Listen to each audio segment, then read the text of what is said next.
Bien heureux de vous voir tous là, et toutes. Alors, la semaine dernière, on s'était arrêté à un chapitre évidemment un peu sombre, puisque c'était l'histoire de la chute, mais il est important de voir comment tout a commencé, parce que là, on y trouve les explications de ce qui se passe dans notre monde. Et le péché, effectivement, ça n'a rien de mignon. Vous savez, quand on dit c'est mon péché mignon, les friandises, les machins, ça n'a rien de mignon, ça détruit tout. Le péché détruit les êtres, les relations, les familles, les nations. On peut comprendre que le cœur de Dieu soit affligé. Ah, merci. Donc, il y avait une question qui restait de la dernière leçon, vous vous rappelez, c'était « Mais qui est le premier croyant en la grâce ?» Qu'est-ce que vous proposez? Abraham. Ça fait un peu commissaire-priseur. Qui dit mieux? Je pense que je dis Enoch, moi. Enoch, Abel. Il n'y a pas cru longtemps, le pauvre. Noé. Noé. C'est bien, on parcourt toute la Genèse, là. Bah, je pense que la réponse est plus simple. C'est Adam, tout simplement. Tout simplement parce que lui et sa femme, ils ont été recouverts d'habits de peau et c'est lui après qui a transmis. Vous savez, pourquoi Caïn et Abel ont-ils fait une offrande au Seigneur et Abel un sacrifice? Il n'a fait que reproduire un enseignement qu'il a reçu de son père, qui a eu l'explication des habits de peau. Ils ont dû faire un sacrifice. Et on sait que dans les temps très très très anciens, cette notion de grâce était connue, vous la retrouvez même dans certains noms de constellations. Et vous savez, alors moi je ne parle pas chinois, mais je sais au moins une chose, c'est que l'idéogramme, vous savez, le langage mandarin, ce sont des dessins, on a des idéogrammes, c'est-à-dire que rien que par le design de l'idéogramme, on a le concept et l'idée. Et vous savez qu'il y a l'idéogramme qui veut dire pardon en chinois, ça représente l'homme, et en dessous, au-dessus de lui, c'est l'agneau. Le mot pardon en chinois, c'est l'homme couvert par l'agneau. Ouais. Et quand les premiers jésuites sont arrivés en Chine, au tout début du XVIe siècle, ils ont été étonnés de voir dans des temples une femme porter un enfant mâle dans les bras. Et cet enfant mâle était l'espoir des nations. Ils disent, mais d'où connaissent-ils cela? C'est la première fois qu'un chrétien met les pieds en Chine et ils connaissent déjà la notion d'un sauveur, etc. Eh bien, on sait, ça pourrait être l'objet d'une autre conférence, mais vous savez, avant que le zodiaque soit complètement perverti par les Babyloniens et les Chaldéens, c'était le message de Dieu dans les cieux. Vous avez l'histoire du Christ intégralement dans les constellations. Ça vous étonnerait de le savoir. Les cieux racontent la gloire de Dieu, l'étendue manifeste l'œuvre de ses mains. Une nuit en instruit une autre nuit, un jour en instruit un autre jour. Ce ne sont pas des paroles, ce ne sont pas des mots articulés, mais leurs accents vont jusqu'aux extrémités de la terre, où Dieu a établi une tente pour le soleil, qui se jette comme un héros, etc. La parole de l'Éternel est, c'est le psaume 19 que je vous donne. Et quand Dieu dit à Moïse, quand tu seras arrivé dans le pays, garde-toi en regardant les étoiles et la lune de se prosterner devant elle, car ceci a été donné en partage à tous les peuples, dit Dieu. C'est l'histoire du salut intégral dans les constellations. Et ce sont les Chaldéens qui ont tout perverti pour en faire des objets de divination. Mais on voit, dans la constellation dite de la Vierge, Virga, il y a une sous-constellation qui s'appelle Coma, où on voit une femme qui a un bébé mâle dans les bras, dont le nom dans toutes les langues du monde veut dire le soupir des nations, celui après qui les nations soupirent, celui que les nations attendent, etc., etc. Donc il y avait une connaissance très, très, très, très antérieure à tout ce qui existe. Et on pense que c'est Adam qui l'a remis à ses fils, qui après, ça a été Seth qui a remplacé Abel, qui l'a transmis, etc. Et les lignées se sont transmis cette promesse et cette espérance. Même les astronomes arabes savaient qu'il y avait un homme qui était annoncé dans les étoiles, qui s'appelle Christus, en grec, Christos en grec, et Messia en hébreu, il le disait déjà au VIe siècle. Il rattachait déjà cette connaissance-là. Donc Dieu n'est jamais resté muet, c'est la vérité. Je pense que c'est Adam qui a été le premier bénéficiaire de la grâce. Alors, on va faire un bond assez grand quand même parce qu'on va passer à Abraham, mais entre-temps, il y a quand même eu un certain nombre d'événements. Il y a eu des événements un peu tristes. Il y a eu le meurtre d'Abel par Caïn, son frère. Et puis il y a eu la naissance de Seth, que les rabbins considèrent comme le premier des justes, le premier des tzadikim. Et puis derrière, il y a eu l'arche de Noé. Et là, on a vu la dégradation extrêmement rapide de l'humanité, puisque le constat de Dieu, il est sans appel. Pour appeler une réponse aussi radicale, vous savez, vous connaissez cette phrase tellement triste. Quand Dieu dit Dieu vit que la méchanceté des hommes était grande sur la terre et que toutes les pensées de leur cœur se portaient chaque jour uniquement vers le mal. Genèse 6. L'Éternel fut affligé dans son cœur. Donc ça veut dire que vraiment, le péché est arrivé à un niveau de corruption de l'espèce humaine inimaginable. On entend même quelque part que l'ADN a été corrompu puisqu'il y avait des géants sur la terre. Et quand il est dit que Noé trouva grâce aux yeux de l'Éternel, c'était un homme juste et intègre. Le mot hébreu intègre veut dire également pur de sang. C'est le même mot qu'on utilise pour l'agneau du sacrifice, pur de sang. Donc il s'est passé quelque chose d'extrêmement grave pour que Dieu décide d'une réponse aussi radicale. Donc il y a eu cet événement, et puis il y a l'affaire de l'arche. L'arche, vous savez, c'est le même mot que le coffre pour l'Alliance. C'est très intéressant, ceux qui sont dans le coffre, ils sont en Christ, ils échappent au jugement, c'est quand même ça l'image. Hein. Et c'est Dieu qui ferme la porte de l'arche, c'est lui qui décidera de la fin de la grâce. Et puis il y a l'épisode de la tour de Babel avec l'apparition du premier tyran référencé qui s'appelle Nimrod. Et dont la femme, d'après l'historien Diodore de Sicile, c'est Sémiramis. Eh bien, Nimrod et sa tour de Babel, dont le sommet touche au ciel, c'est ce que vous avez dans vos... Mais ce n'est pas du tout la traduction.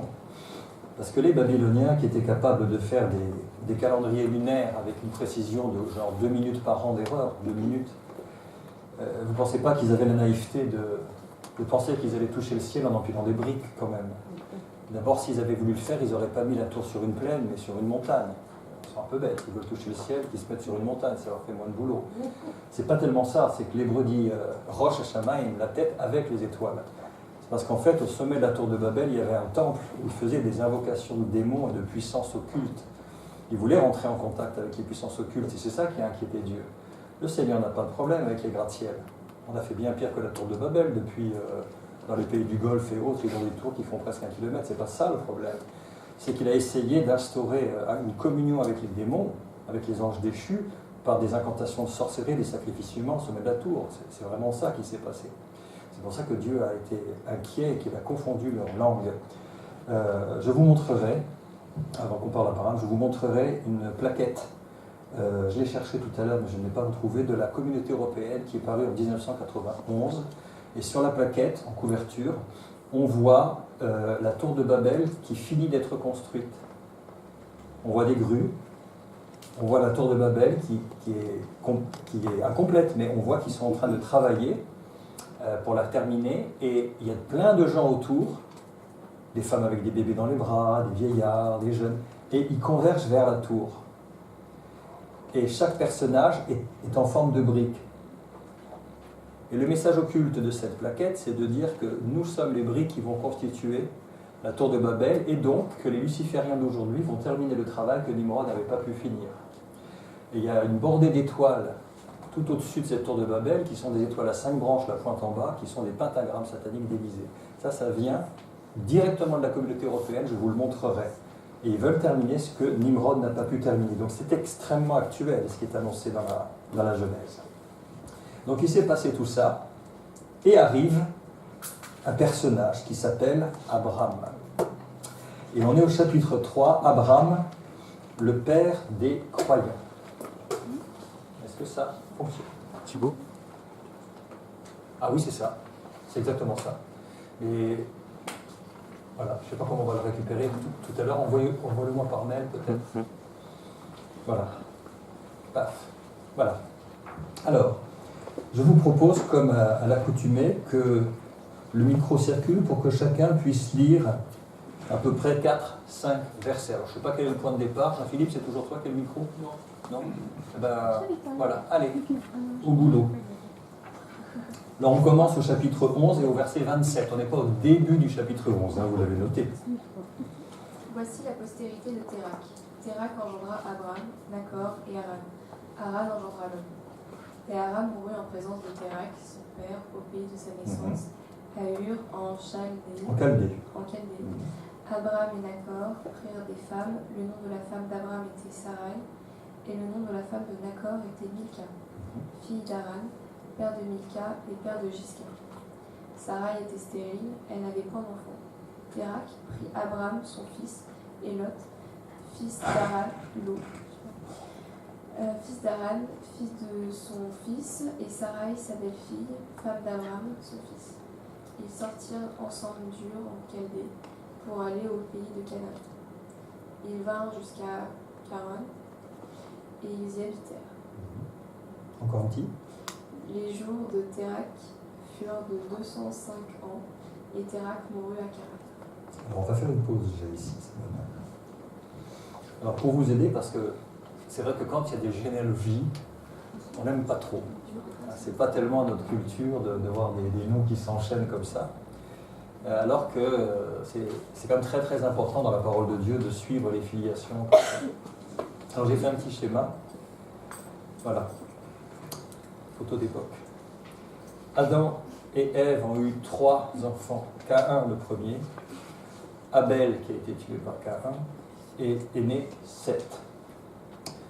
De la descendance de Seth est issu Noé, qui a eu 3 enfants, Sem, Cham, Japhet. Dans la descendance de Sem, il y a eu plusieurs enfants, Élam qui a donné les Élamites, Assur, Arpachad, Lud et Aram. Ça, c'est un exercice de diction pour tout le monde, ça. Et dans la descendance d'Arpachad, on a Shelash, et j'ai regroupé ici en accéléré Héber, Pélec, Réhu, Sérug, Nachor et Térak, le père d'Abraham. Ça va jusque-là? C'est comme ça. Et puis Abraham donnera naissance à Isaac, Ismaël. Isaac donnera naissance à Jacob, qui est le père des 12 tribus. Si on fait un flash, voilà, sur Térak, ce qui nous est dit dans le passage qui a été lu, c'est ça. Térak, il a eu Haran, Abram, qui a épousé Sarai, et Nachor. Haran a eu 3 fils, enfin un fils et 2 filles plutôt, Lot, Milka, Gisca. Et Nachor a épousé Milka, c'est-à-dire que pour garder les propriétés dans les familles, l'oncle pouvait épouser sa nièce, c'était assez fréquent dans l'Orient ancien. Donc là, c'est pour situer, j'ai bien dit Abraham, je n'ai pas encore dit Abraham, on n'en est pas là, c'est Abraham. Ok. Abraham, il vivait à Ur, en Chaldée, c'est-à-dire en Babylonie. C'est pas un mythe, donc j'ai tenu à vous montrer quand même les fouilles qui ont été effectuées dans les années 50 par André Parot, qui est un très grand archéologue, je crois plus qu'il soit vivant. Mais... Et donc là, on a exhumé complètement la ville de Ur, en Chaldée, et notamment cet énorme temple, enfin cette ziggurat, cette tour à étage que vous avez là, et qui porte le nom délicat de Eteme Nanki. Bon, attendez. Eteneninguru, voilà. Pas facile à dire. Donc, ça existe vraiment. C'était une cité extrêmement prospère. Et regardez, un peu plus tard, Abraham, on voit qu'il a une femme qui s'appelle Sarai, pour l'instant, et qu'ils sortirent ensemble d'Ur en Chaldée pour s'établir au pays de Canaan, et ils ont marqué une pause. Alors, Charan, Haran, on parle de la même chose. Dans les langues sémitiques, comme il n'y a pas de voyelles, il n'y a que des consonnes, il y a des petits jeux de points, parfois on prend un A ou un E, mais on parle des mêmes noms. Alors, justement, voilà, la fameuse ville de Charan, Haran, c'est ce André Parot qui en a retrouvé les preuves. Dans l'ancien royaume, le grand royaume de Marie, qui est juste un peu en bas. Voilà, il était de là, Abraham, hein, de Ur. Et là, il y a eu un très grand royaume qui s'appelait Marie. Et c'est André Parot qui a fouillé dans cette ancienne capitale du royaume de Marie, à Bouquemal exactement, il a trouvé 25 000 tablettes d'argile écrites en cunéiforme. En voilà une par exemple, ici, ou là. Ça c'est au musée du Louvre, hein, vous pouvez aller les voir si vous voulez. 25 000 c'est beaucoup. Donc les équipes ont décrypté ces écritures cunéiformes pendant des années, et ils ont trouvé les noms suivants. Pélage, Séroug, Nachor ou Nachor, Taré, Haran. Vous avez ici la généalogie d'Abraham qui est prouvée par l'archéologie. Ces personnes étaient connues au point d'être référencées dans des tablettes royales, dans les annales royales du roi qui s'appelle le roi Zimri-Lin. Donc ça veut dire déjà que la lignée d'Abraham, c'était des gens très puissants, au point d'être référencés dans les annales royales du royaume de Marie. Donc n'imaginez pas Abraham comme un berger avec 3 biquettes. Non, c'était un puissant seigneur. En hébreu d'ailleurs, le mot bétail et richesse est le même mot, parce qu'on évaluait la puissance d'un homme par rapport au nombre de bétail qu'il avait. C'est le même mot en hébreu. Donc c'était quelqu'un d'extrêmement puissant. Il ne s'est pas déplacé avec un troupeau de quelques biques, hein. C'était des milliers, voire des dizaines de milliers de têtes, des centaines de bergers. Essayez d'imaginer l'appareil que c'est quand ça s'est mis en mouvement. C'est énorme. Quelqu'un de très très puissant. Les Hittites plus tard disent tu es un seigneur au milieu de nous, lui disent-ils même à un moment, tellement sa réputation était énorme. Donc c'est pas n'importe qui, Abraham. Est-ce que ça va jusque-là? C'est sûr? Ça va? Yes. Parfait. Donc, ça c'est le schéma, et c'est là, à Haran, en haut, que le père d'Abraham est mort. Il a été enterré. Alors là, le point important, on voit un peu plus loin, au chapitre 12 et au verset 1, et j'aimerais que la personne qui a le micro, c'est peut-être toi Pascal qui a le micro, c'est toi? Tiens, Emmanuel, tu veux bien juste lire le verset qui est dans l'encadré, 12, 1 à 3, s'il te plaît. L'Éternel dit à Abraham, va-t'en de ton pays, de ta patrie et de la maison de ton père, dans le pays que je te montrerai. Je ferai de toi une grande nation, et je te bénirai, je rendrai ton nom grand, et tu seras une source de bénédiction. Je bénirai ceux qui te béniront, et je maudirai ceux qui te maudiront, et toutes les familles de la terre seront bénies en toi. C'est extraordinaire ce qui est dit ici. Alors, on va prendre verset par verset. Va-t'en de ton pays, de ta patrie, et de la maison de ton père, dans le pays que je te montrerai. Qu'est-ce que vous avez à me dire par rapport à ce verset? Le bar est ouvert. Allez-y, venez. Il ne sait pas où Dieu l'envoie. Il lui dit, va dans le pays que je te montrerai. C'est-à-dire, je t'expliquerai en route, mais pour l'instant, tu dois me faire confiance. Mais si vous avez en mémoire ce que je viens juste de vous dire sur les propriétés, les dizaines de milliers de bétail, les serviteurs, quand il a délivré Lot, il a dit qu'il a pris 600 de ses plus vaillants serviteurs nés dans la maison, mais c'était juste un extrait. 600. Donc ça veut dire qu'il avait encore beaucoup plus de personnel. Donc c'est pas je fais ma valise, je quitte ma maison et puis je prends le train, puis il me dira en route. Vous imaginez la foi qu'il faut pour se mettre en marche quand on a la stature d'Abraham et qu'on a tellement de gens sous sa responsabilité? C'est comme ça que vous devriez le voir.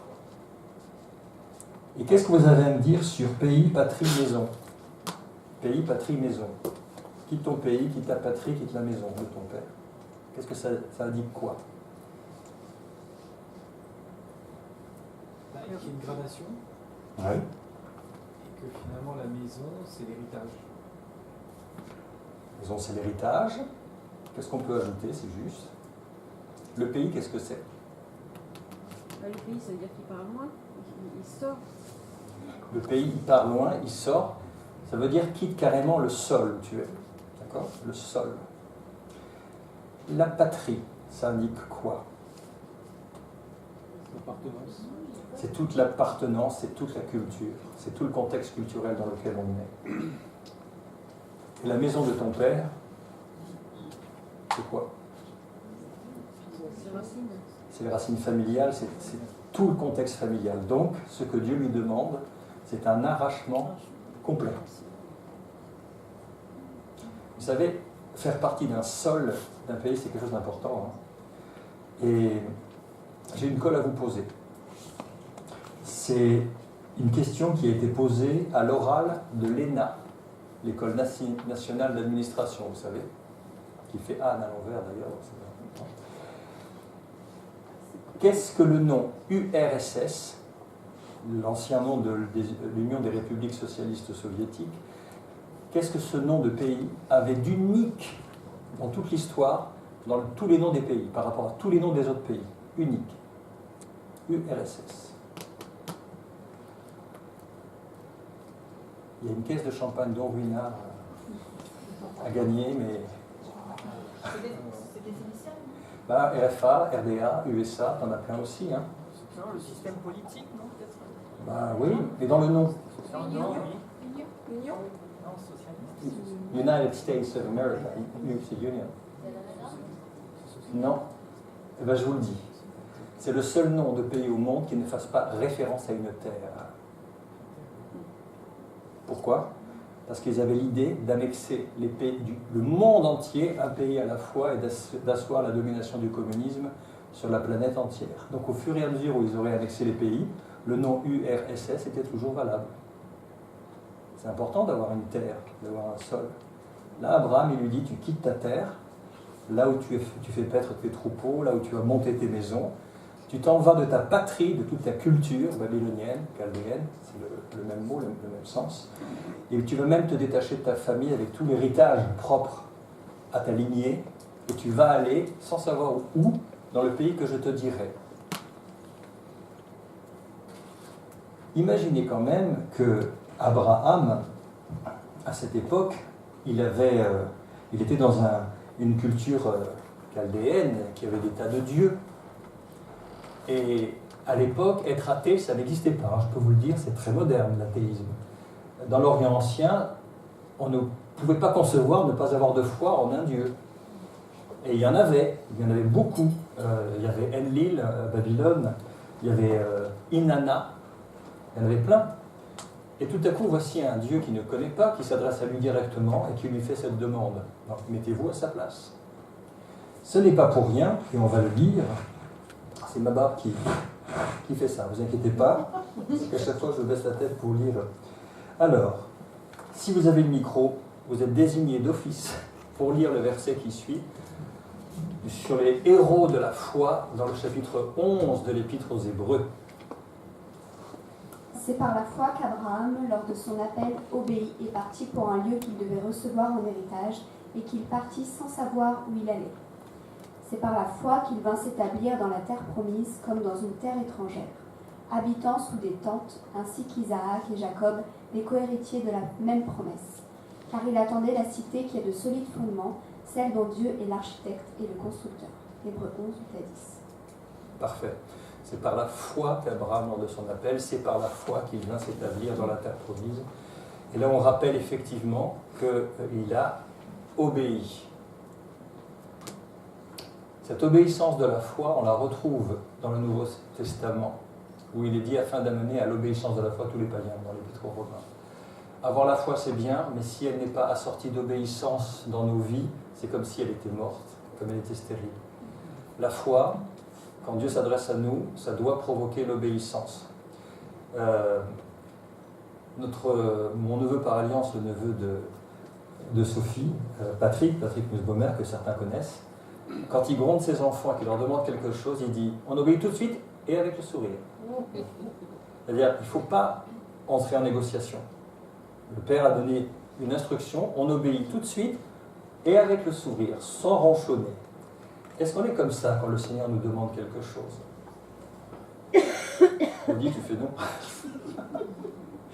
On est tous plus ou moins comme ça, mais vous savez, la parole de Dieu, elle ne devient vivante que si vous lui obéissez et si vous la mettez en pratique. Si ça reste des caractères en plomb sur une feuille de papier, ça ne changera pas vos vies. Mais si vous la mettez en application, même des choses extrêmement simples, votre vie va forcément changer. Donc il faut beaucoup de foi pour obéir à une telle injonction de la part de Dieu. C'est un ordre quand même que Dieu lui donne. Hein. Et donc, le voilà parti, et il y a une promesse qui est assortie à cette obéissance. Verset 2 du chapitre 12. Je ferai de toi une grande nation, et je te bénirai. Je rendrai ton nom grand. Le nom d'Abraham était déjà très grand, donc qu'est-ce qu'il a dû se dire? Qu'est-ce qu'il a dû se dire? Encore plus grand alors. Et tu seras une source de bénédiction. Je bénirai ceux qui te béniront, et je maudirai ceux qui te maudiront. Et toutes les familles de la terre seront bénies en toi. Alors, il y a des promesses qui sont faites à Abraham, on peut dire qu'il en est le bénéficiaire. Une grande nation, son nom grand, il sera une source de bénédiction. Mais il y a également une promesse qui le dépasse largement à Abraham. Toutes les familles de la terre seront bénies en toi. Alors moi j'aimerais bien vous entendre sur cette dernière partie du verset 3. Toutes les familles de la terre seront bénies en toi. En quoi cette promesse donnée il y a 4200 ans, en quoi nous concerne-t-elle aujourd'hui?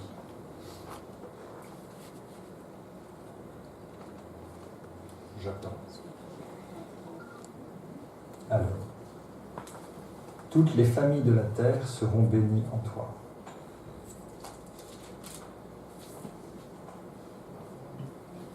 Parce que nous sommes sa descendance. Parce que Jésus va naître de...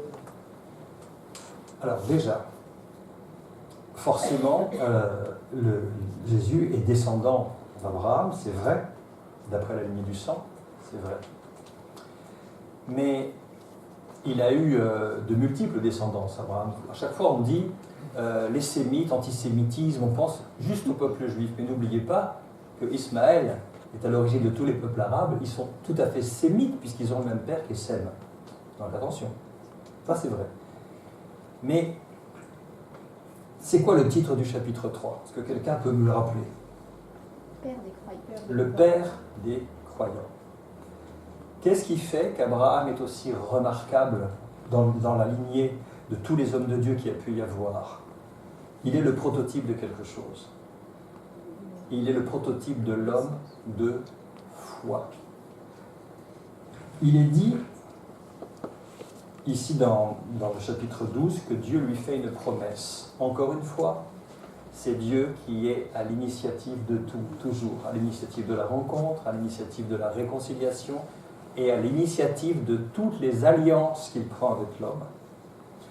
Ce n'est pas Abraham qui l'a appelé. Abraham ne connaissait même pas l'existence. Il était dans un paganisme total. En Chaldée, c'est Dieu qui est venu vers lui avec un projet bien précis.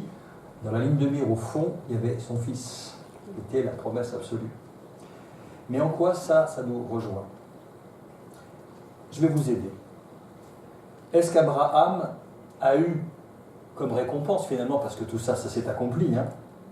Tout ce que Dieu avait promis, tout s'est accompli. Est-ce que c'est parce qu'il était d'une sainteté parfaite? Non. Est-ce qu'il avait une bonne bouille et Dieu s'est dit, tiens lui, c'est bien? Non plus. Bon. Pourquoi est-ce qu'il a obtenu les promesses? Par obéissance et parce qu'il a marché par la foi. Vous voyez que à cette époque, on ne parlait pas encore de la loi. Pourquoi? Pourquoi on ne parlait pas de la loi? Elle est venue par Moïse des siècles plus tard. Donc, Dieu est un Dieu de grâce dès l'origine. La loi, c'est dans toute l'histoire une parenthèse finalement. La loi, qu'est-ce qu'on avait dit la semaine dernière? À quoi elle sert la loi?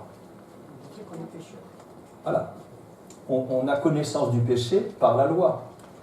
Mais la grâce de Dieu, elle était déjà manifestée avant, elle était manifestée par les habits de peau sur Adam et Ève, elle était manifestée sur le fait d'avoir sauvé Noé, elle était, et même la dispersion des langues à Babel, c'est encore la grâce de Dieu, sinon les hommes se seraient détruits. La grâce de Dieu, elle est absolument partout. J'aimerais que quelqu'un qui a une Bible aille dans le livre de la Genèse, on y est, et bondisse au chapitre. Alors c'est 49, si ma mémoire est bonne.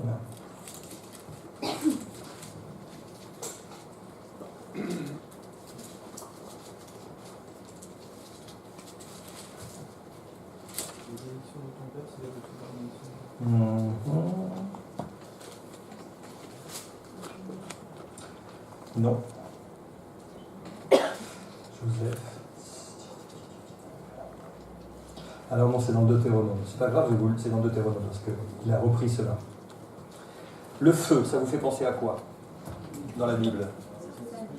Alors c'est le Saint-Esprit, mais c'est aussi le jugement. Très bien. Quand Moïse a été appelé par Dieu, quel était le point de rencontre? L'épisode du buisson ardent. Très bien. Est-ce qu'il a été attiré par le fait qu'un buisson prenait feu? Ça arrive tout le temps dans le désert, tout le temps.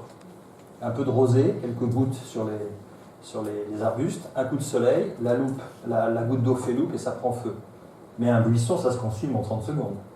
Ce qui l'a attiré, c'est que voici un brasier incandescent sur un buisson qui ne se consume pas. Et il a dit, je me détournerai pour voir ce phénomène étrange.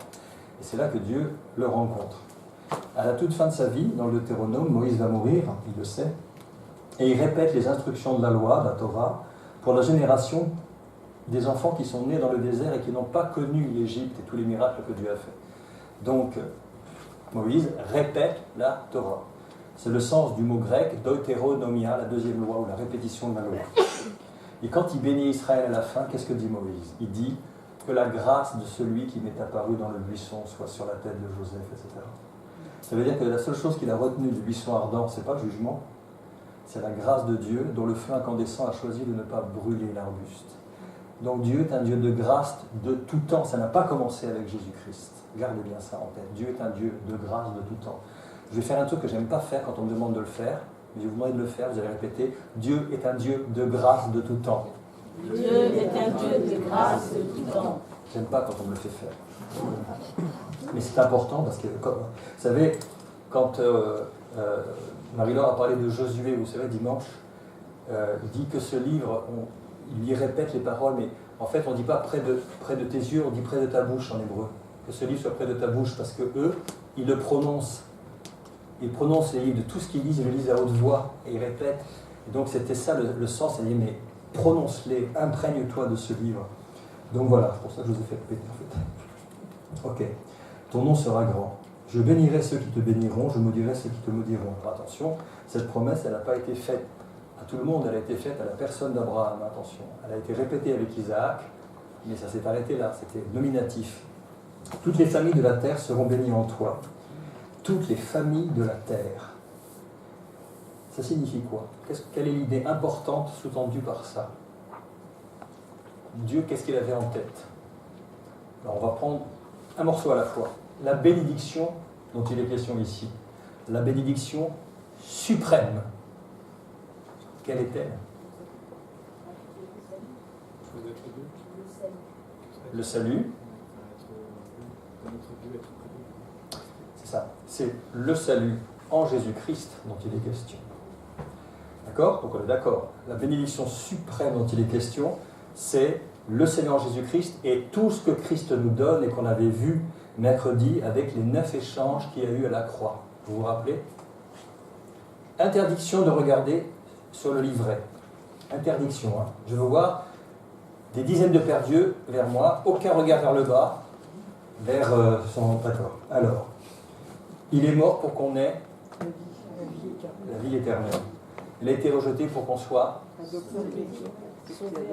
adopté, appauvri pour qu'on soit. Il a été rendu nu, puisque c'est comme ça qu'ils étaient crucifiés, pour qu'on soit revêtu.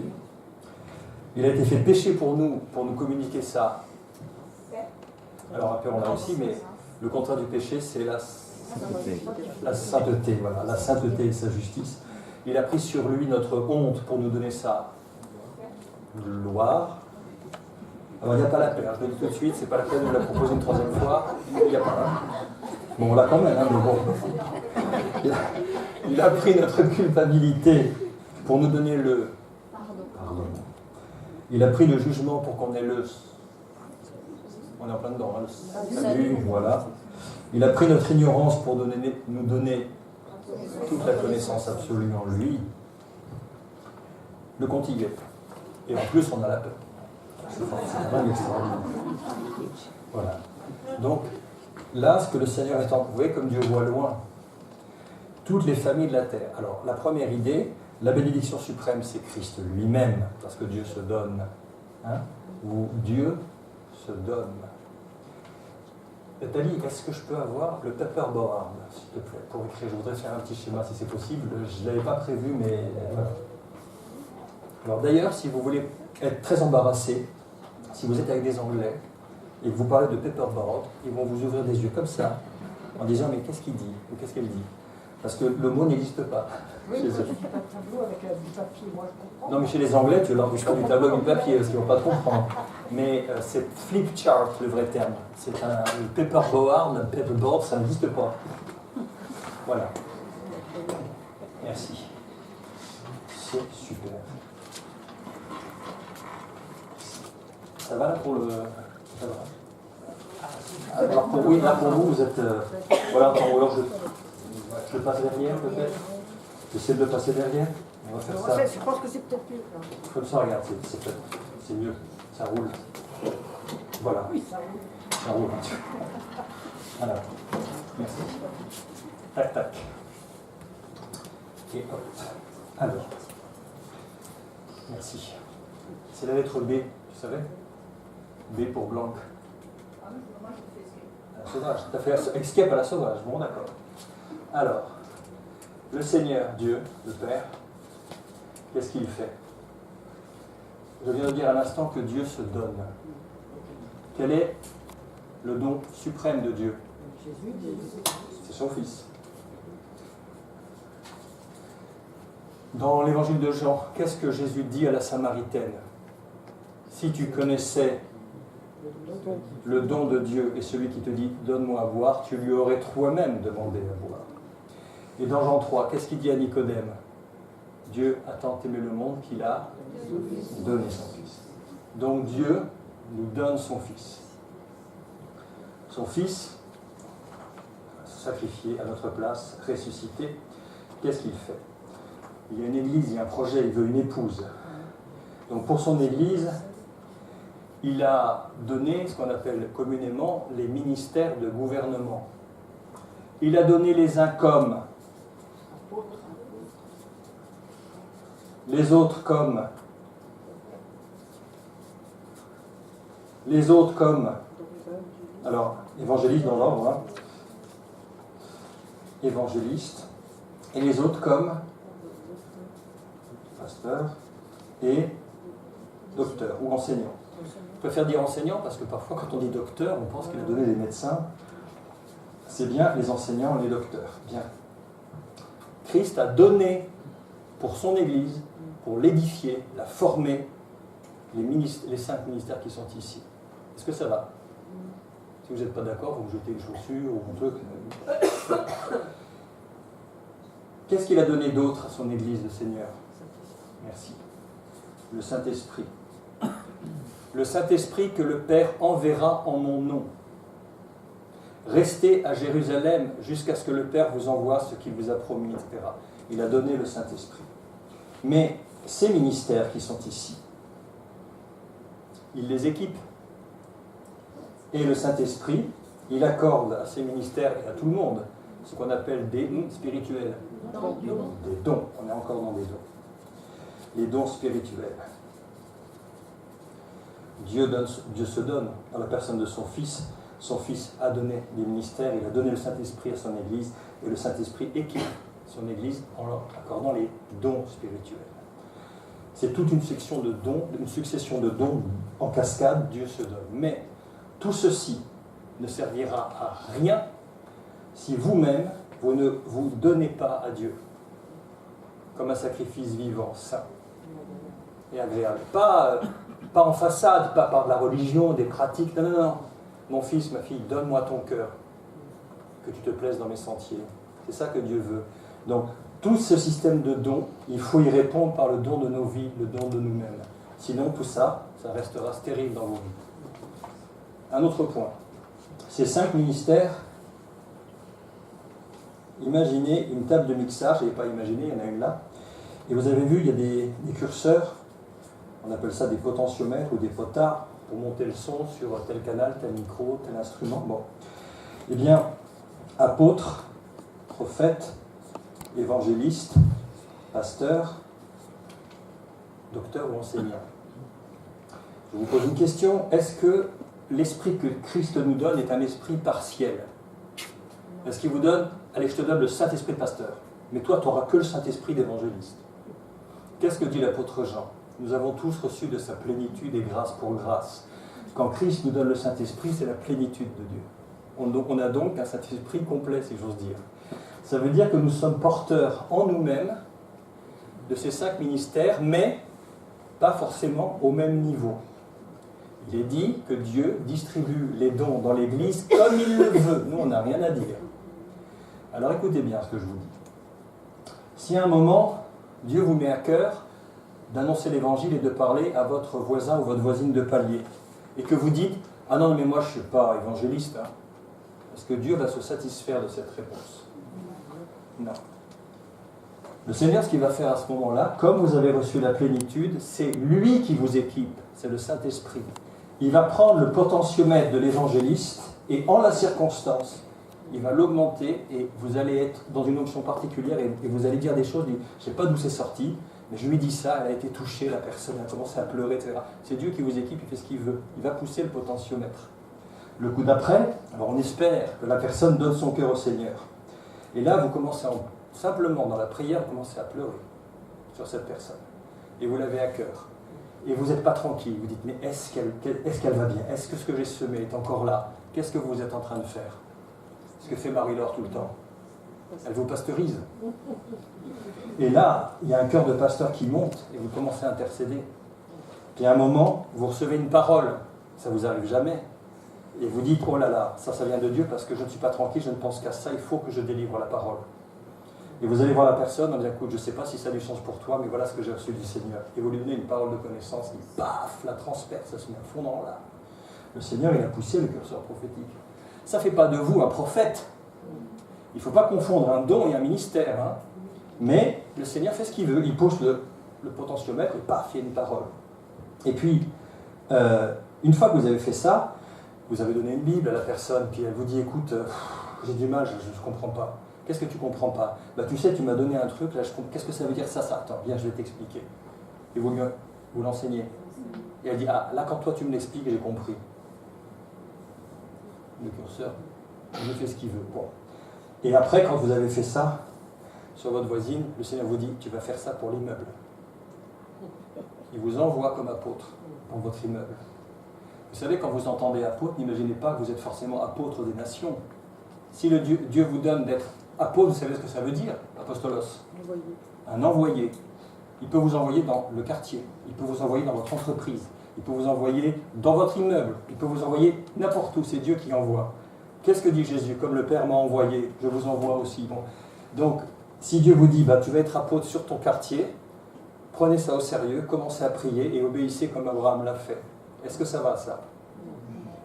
Bon. Alors, tout ce que je vous ai expliqué, ces curseurs, c'est un mot grec qui s'appelle le métron, le maître, le métron. Le métron, c'est la mesure d'autorité que Dieu vous donne et en même temps la sphère géographique. Vous l'avez dans Éphésiens quand il est dit que la foi a été donnée selon la mesure du nom de Christ, selon le métron du nom de Christ. Et les apôtres dans les actes disent qu'ils n'ont pas marché sur les plates-bandes des autres apôtres. Ils disent on est allé uniquement sur notre métron, on n'est pas allé dans le métron des autres apôtres. Donc c'est à la fois le niveau d'autorité que Dieu vous donne et la sphère géographique. Ça va jusque-là? Donc quand Dieu veut monter le métron évangéliste, il fait ce qu'il veut. Mais dans nos vies, il y a quand même une dominante que Dieu nous a donné et qui marque notre ministère. Parmi nous, il y a un des curseurs qui est plus élevé que les autres. Et on le sait tout de suite. Quand quelqu'un, par exemple dans une réunion, une petite réunion biblique, quelqu'un commence à parler, puis donne des prophéties, puis elle commence à dire ben, la prophétie c'est ça, on sent tout de suite que cette personne a un niveau de compréhension et d'autorité dans ce domaine que nous n'avons pas. Donc là, celui ou celle qui a le métron le plus élevé, c'est elle qui doit équiper les autres qui sont juste en dessous. Je vais prendre une image. À la montagne, vous savez, quand il y a les alpinistes qui montent, ils sont tous attachés les uns aux autres. Celui qui a le plus sale boulot, qui a le travail le plus dangereux, c'est ce qu'on appelle la tête de cordée. C'est l'alpiniste qui doit trouver le chemin pour dire aux autres, voilà, j'ai trouvé un passage, vous passez par là. Qu'est-ce qu'il fait? Il prend tous les risques, il part devant, il pose ses pitons, et puis une fois qu'il a bien assuré, il tire les gens jusqu'à lui. Ça va ça? Il ne peut pas tirer les gens plus haut que là où il est.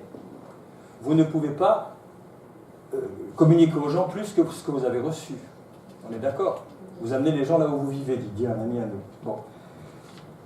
Eh bien, qu'est-ce qui se passe? Si vous, votre métron, votre niveau d'autorité que Dieu vous a donné en matière d'évangélisation, il est à ce niveau-là, vous devez équiper les personnes qui sont en dessous. Et la fois d'après, cette personne qui, elle, a vraiment une onction prophétique particulière, c'est elle qui devra vous équiper. Pourquoi croyez-vous qu'il est écrit que tout le corps, bien coordonné, s'édifie lui-même pour être un temple saint dans le Seigneur? Dieu a distribué les dons, ce n'est pas pour les garder pour soi, c'est pour s'équiper, se former tous mutuellement.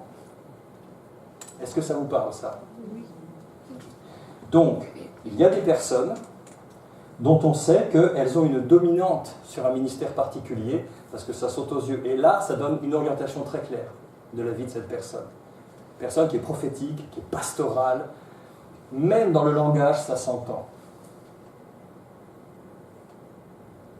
Yes? C'est les personnes, vous savez, personnes qui se sentent responsables des autres. Vous êtes en train de parler, puis vous avez pensé à un tel. Est-ce que quelqu'un a pensé à... Ça vous fait penser à... Je ne dis personne, hein, mais je ne désigne personne, mais quelqu'un qui est toujours aux aguets. On a pensé à un tel, qui prend soin d'un tel. Vous avez téléphoné à... On a des nouvelles de... Cœur de pasteur, ça se reconnaît tout de suite. Hein. Bon. Vous expliquez ça parce que Dieu se donne, il est toujours à l'initiative de la relation pour Abraham comme pour nous encore aujourd'hui. Ça me paraissait important de dire cela. Hop, je reviens. Et voilà notre Abraham, grand Seigneur, qui part avec une promesse extraordinaire, mais le chapitre 2, ça ne l'a pas fait tiquer à Abraham. Je ferai de toi une grande nation. Il n'a pas été étonné de ça? Tu peux le redire plus fort? Ah bah avec le micro, ça part mieux. Sarai est stérile. Voilà, j'ai mis en gras au chapitre précédent, verset 30. Sarai était stérile, elle n'avait point d'enfant. Ça s'est dit 2 fois, comme ça au moins c'est clair. Donc mettez-vous à la place d'Abraham qui entend « Je ferai de toi une grande nation ». Il faut encore une autre dose de foi. Déjà, il a de la foi pour partir et on lui dit « Tu vas avoir une grande nation. Tu vas devenir une grande nation. » Or, on a dit avant, aucun mot n'est là pour rien dans la parole de Dieu. Sarai était stérile, 2 points, elle n'avait point d'enfant. Bam, c'est posé. Donc c'est vraiment un homme de foi. Et alors on voit au verset 4, alors qui a le micro pour enchaîner? On va lire le verset 4 jusqu'au 7. Abraham partit comme l'Éternel le lui avait dit, et Lot partit avec lui. Abraham était âgé de 75 ans lorsqu'il sortit de Charan. Abraham prit Sarai, sa femme, et Lot, fils de son frère, avec tous les biens qu'ils possédaient et les serviteurs qu'ils avaient acquis à Charan. Ils partirent pour aller dans le pays de Canaan, et ils arrivèrent au pays de Canaan. Abraham parcourut le pays jusqu'au lieu nommé Sichem, jusqu'au chêne de Morée. Les Cananéens étaient alors dans le pays. Le 7 aussi. L'Éternel apparut à Abraham et dit « Je donnerai ce pays à ta postérité. » Merci. Formidable. Alors, le périple d'Abraham, on va le suivre ici. Ah oui. À partir de la... Formidable, merci. Voilà. Le périple d'Abraham. Donc vous voyez, Ur ici, là en fait, ils ont suivi une route très connue qui s'appelle la route des caravanes. Et vous voyez ce croissant fertile, là, tout vert. C'était une région extrêmement riche. Donc on ne voyageait pas au travers du désert, parce qu'on allait mourir, hein, c'était certain. On faisait un détour parce que c'était une route extrêmement commerçante, et la ville de Charan était extrêmement prospère, toutes les caravanes y passaient. Donc je pense que Térak, c'est pas moi qui le pense d'ailleurs, il a suivi ce parcours, et de là, il est redescendu vers Canaan, hein. Ici, c'est ce parcours en dôme qu'il a dû accomplir. Et là, quand il vous dit, il est parti, comment il est parti? Est-ce qu'il est parti loin de la maison de son père? Est-ce qu'il a obéi parfaitement? Réfléchissez, il est parti. Il lui a dit, tu t'arraches de ton sol, de ton pays, d'accord, ouais, de ta patrie, donc ta culture babylonienne, tu t'abandonnes tout, et de la maison de ton père. Et qui est-ce qu'il emmène avec lui? Ah, Lot, son neveu. Il n'aurait pas dû. Si c'était vraiment un arrachement de la maison de son père, c'était lui et Sarai, et puis voilà, et puis les serviteurs évidemment. Il a pris Lot avec lui. Lot, on voit que ça va se gâter dans les relations assez rapidement. Alors, si Abraham c'est l'homme de foi, Lot représenterait qui alors? C'est juste. Alors, ça veut dire beaucoup de choses. Voilà. Ça représente l'homme charnel qui marche par la vue et pas par la foi. Parce qu'il est dit d'Abraham qui ne savait pas où il allait, mais vous verrez un peu plus tard que quand il se sépare, qu'est-ce qu'il est dit? Abraham il dit, choisis, tu vas aller à droite, j'irai à gauche. Tu vas aller à gauche, j'irai à droite, le pays devant nous, mais qu'il n'y ait pas de querelle entre toi et moi, s'il te plaît. Il est dit, Lot, ville et plaine, arrosée, etc. Et lui dit, je pose mes tentes ici. Alors que Abraham, il est dit dans le verset qu'on a lu juste avant. Pourquoi ça ne marche pas? Ah si, je regarde. Alors attendez, excusez-moi, je voulais juste remettre celui-ci, vous savez. Voilà, tout en bas. Car il attendait la cité qui a de solides fondements, celle dont Dieu est l'architecte et le constructeur. Il regardait au-delà. Lui, il avait saisi probablement la portée de la promesse, il avait compris que ça le dépassait largement, lui, sa petite vie, même si c'était un grand seigneur. Mais Lot, on va voir après, avec l'histoire de Sodome et Gomorrhe, toutes les conséquences que ça peut avoir. Et puis ça veut dire aussi une chose que je tiens à dire et à appuyer ici. Si vous êtes proche d'un chrétien, vous n'êtes pas forcément chrétien. Le fait de connaître quelqu'un qui est né de nouveau ne fait pas de vous quelqu'un né de nouveau. On peut apprendre les chants par cœur, faire les gestes parfaitement, mais sans être pourtant né de nouveau, sans avoir vraiment connu le Christ. Et c'est pas parce qu'il marchait aux côtés d'Abraham que la promesse, elle le concernait directement. C'est Abraham que ça avait été donné. Il en était bénéficiaire, mais tout le monde, c'est pas transmissible. Une parole que Dieu vous donne, un appel que Dieu vous donne, c'est pas transmissible, c'est pour vous. Donc le fait que Lot soit venu avec lui, déjà, c'est un peu embêtant. Et on voit les conséquences. Il a fallu qu'à un moment, il y ait séparation. Alors ça, c'est une autre caractéristique de Dieu qui pourrait faire l'objet d'une étude. Dieu est un Dieu qui sépare.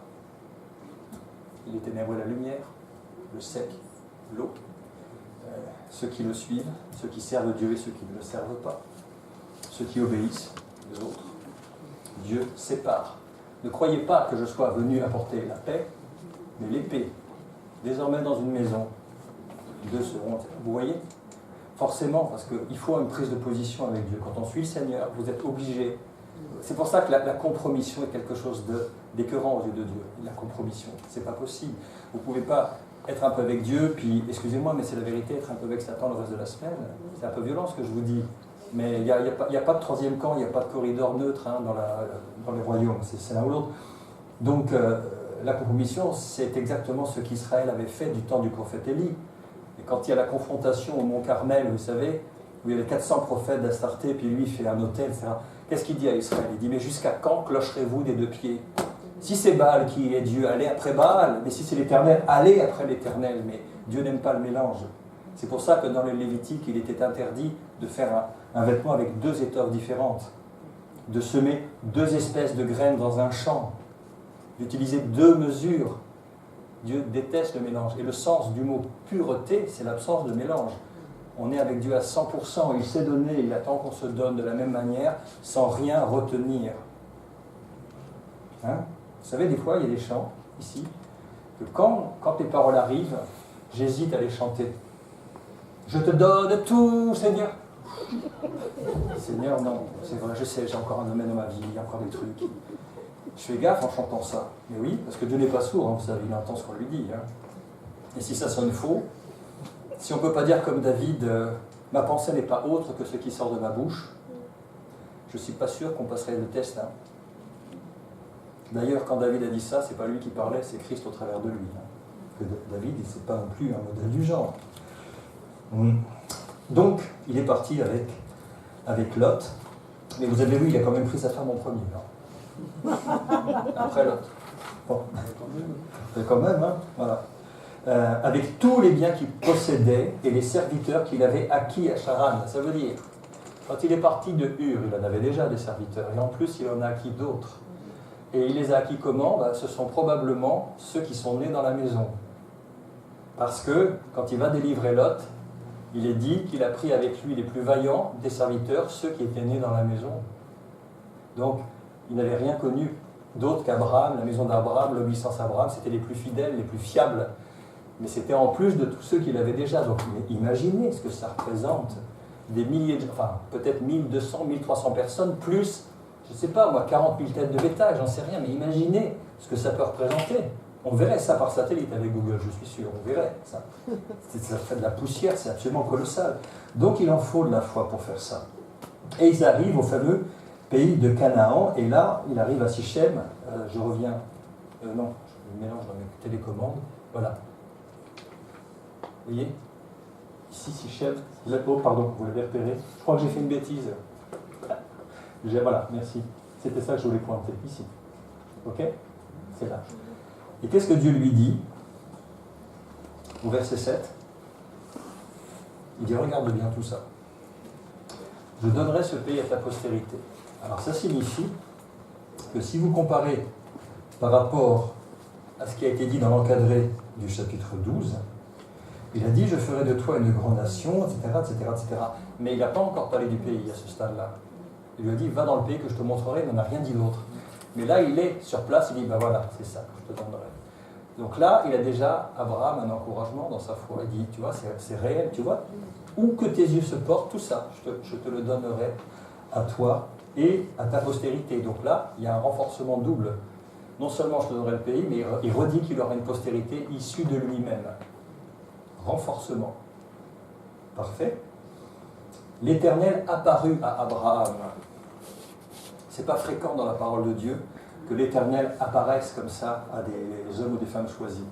Vous avez compté combien de fois il est apparu à Abraham en tout et pour tout?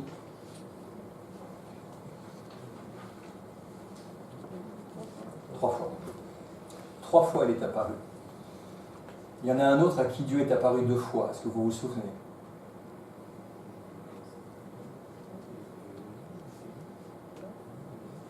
Alors, il y a une chose quand on dit l'ange de l'Éternel, mais là, l'Éternel apparu, c'est pas pareil. Alors, c'est quelqu'un qui a très très bien commencé, mais qui a très mal fini. Ah non, il a bien fini, Moïse. C'est Salomon.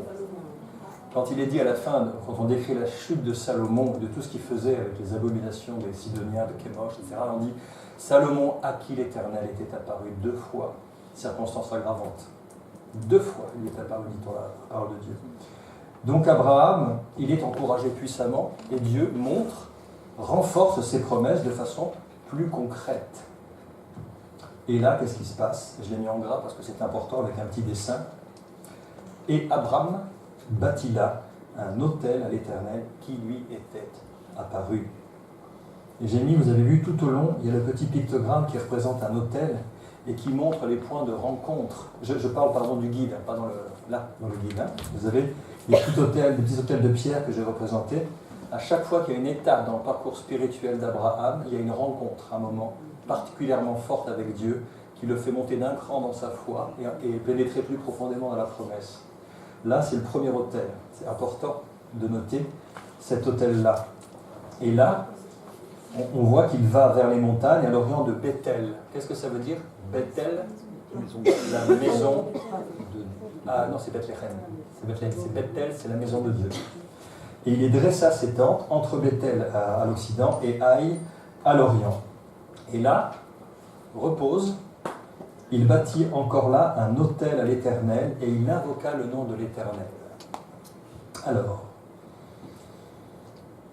quel est l'endroit de la Bible, de la parole de Dieu, où les hommes ont invoqué Dieu pour la première fois?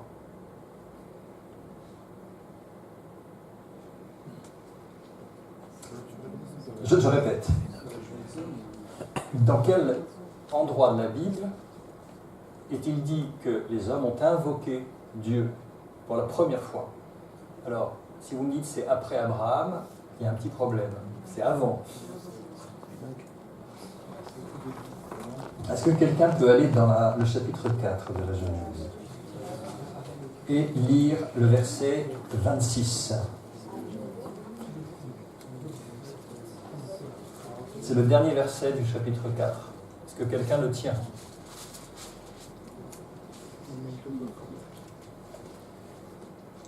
Alors tu vois, Jean-Christophe, Marie-Thérèse, elle l'a déjà trouvé pendant que tu es en train de galérer avec ton iPhone ultra-moderne. Voilà. Il est dit... Seth aussi eut un fils qu'il appela Enoch. C'est à cette époque-là qu'on commença à prier l'Éternel. C'est alors que l'on commença à invoquer le nom de l'Éternel et qu'on commença à prier le nom de l'Éternel. C'est très bien comme traduction. C'est à cette époque-là, c'est-à-dire Adam et Ève ont eu Caïn, Abel, suivi par Caïn, il y a eu Seth, et Seth a eu une descendance, et c'est à cette époque que l'on invoqua le nom de l'Éternel. Je vous pose une question difficile. Le fait que ce verset figure à cet endroit, c'est donc important. Ça a l'air d'un entrefilet comme ça, mais c'est très important. Qu'est-ce que ça veut dire? Invoquer l'Éternel. C'est difficile. Hein? Qu'est-ce que ça sous-tend comme idée? C'est-à-dire qu'il est plus près des hommes. Voilà. Il faut, entre guillemets, attirer son attention. Adam et Ève, ils baignaient dans la communion permanente avec Dieu, mais il y a eu une coupure, donc maintenant il faut l'appeler, il faut l'invoquer. Dieu n'est jamais loin de nous, bien évidemment. Mais là, ça veut dire qu'il y a rupture et qu'il faut que les hommes invoquent. C'est pour ça que ce verset est très très important. Avant, on était dans la communion transparente, quand il y avait la brise du soir dans le jardin d'Éden, c'est Dieu qui venait. Maintenant, il faut l'appeler, il faut l'invoquer, il faut le prier, il faut le supplier. Vous voyez, c'est important. Donc là, ce que fait Abraham, il pose un autel comme une étape importante de sa marche spirituelle et il invoque le nom de l'Éternel. Alors le nom, quel nom? On ne sait pas. On ne sait pas. Il y a beaucoup de noms de divinités à l'époque. Il y en a même, il y a le El, E-L, vous savez, qu'on a dans plein de noms de dieux. El, c'est un terme sémitique qui est utilisé aussi pour d'autres dieux. Donc il invoqua le nom, on ne sait pas quel nom il utilise, mais on va voir que Dieu se révèle progressivement avec ses noms à lui. Il se révèle à Abraham progressivement. Abraham continue ses marches, il avance vers le midi, donc vers le sud. Et là, il dit, il y eut une famine dans le pays. Et Abraham descendit en Égypte pour y séjourner, car la famine était grande dans le pays. Des histoires de famine, il y en a pas mal dans la parole de Dieu. Alors, qu'est-ce que ça vous évoque, cette idée? Alors, Abraham a-t-il bien fait? C'est une bonne initiative? Ça n'était pas une bonne? Qu'est-ce que vous en pensez?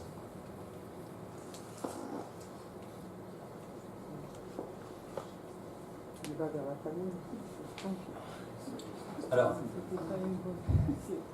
quand il dit « il y eut une famine dans le pays », je pense qu'il s'est établi, il s'est arrêté à un moment, et puis la famine est arrivée, ça arrive souvent, vous savez.